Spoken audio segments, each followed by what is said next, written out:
আমরা আছি এখন সুনামগঞ্জের সর্ববৃহৎ সেতু যেটা তাহিরপুরের জাদুকাটা নদীর উপর অদ্বৈত সাহারপিন সেতুতে। এই সেতুটির কাজ যদি বলি 2018 সালে শুরু হয়েছিল, কিন্তু 2026 সালেও অর্থাৎ 8 বছরেও সেতুর কাজ শেষ হয়নি। কিন্তু পরপর দুইটি দুর্ঘটনা ঘটে গেছে। গেলবার এই সেতুর একটি গার্ডার ধসে পড়েছে, এবার আরও 5টি গার্ডার অর্থাৎ 17ই মে কোনো ধরনের প্রাকৃতিক দুর্যোগ ছাড়াই, জলোচ্ছ্বাস ছাড়াই এই সেতুর 5টি গার্ডার ভেঙে পানিতে পড়ে গেছে। তো আমরা এখানকার লোকজনের সাথে কথা বলেছিলাম, তারা জানিয়েছেন যে এই 17ই মে রাত 2টার দিকে বিকট শব্দ করে এই সেতুর যে গার্ডারের অংশগুলি, এই যে অংশগুলি একটা একটা করে দাঁড়ানো আছে যেগুলি পিয়ারের উপর, সেই পিয়ারের উপরেই 5টা পিলার, 5টা গার্ডার এভাবে সারিবদ্ধভাবে ছিল। এবং 17ই মে যে কোনো ধরনের প্রাকৃতিক দুর্যোগ, পাহাড়ি ঢল এবং ঝোড়ো বাতাস কোনো কিছু ছাড়াই অত্যন্ত স্বয়ংক্রিয়ভাবেই এগুলি ভেঙে, অর্থাৎ এরকম 5টি গার্ডার ভেঙে নদীতে তলিয়ে যায়। তো এই নিয়ে এই সেতুতে মোট 6টি গার্ডার দুর্ঘটনার মানে এভাবে প্রাকৃতিক দুর্যোগ ছাড়াই পানিতে পড়ে যায়। এবং এটি নিয়েই মানুষের মনে প্রশ্ন দেখা দিয়েছে, কোনো রকম ঝড় জলোচ্ছ্বাস প্রাকৃতিক দুর্যোগ ছাড়াই যদি সেতুর ধসে যায়, অর্থাৎ সেতুর গার্ডার ধসে যায়, তাহলে সেই সেতুর নির্মাণ কাজ নিয়েও অনেকটা প্রশ্ন উঠেছে। এবং এই এলাকার এই সেতুটি যদি চালু হতো তাহলে লোকজনের, অর্থাৎ তাহিরপুরের যে পর্যটন এলাকাগুলিতে মানুষ সহজে যাতায়াত করতে পারত।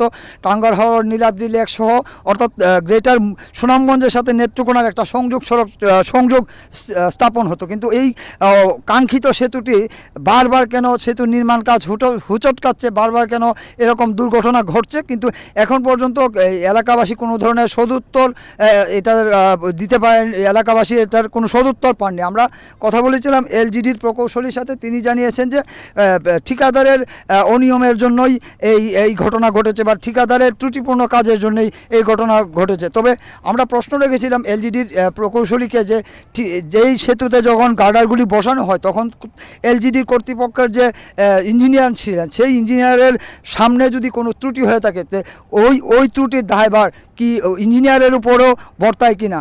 আমরা কথা বলেছিলাম এই সেতুটি যখন এই 5টি গার্ডার ধসে পড়ার ঘটনা ঘটলো, তখনই এখানকার তাহিরপুরের উপজেলা প্রকৌশলী এসে বললেন যে ঝোড়ো বাতাসে নাকি সেতুর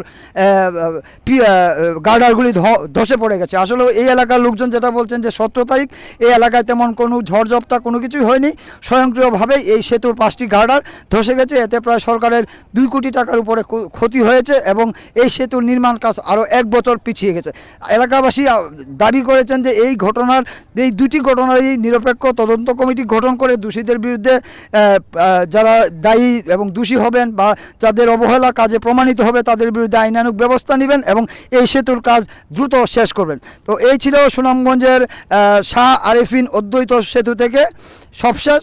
হিমাদ্রি শেখর ভদ্র, সময় সংবাদ, বিন্নাকুড়ি, সুনামগঞ্জ।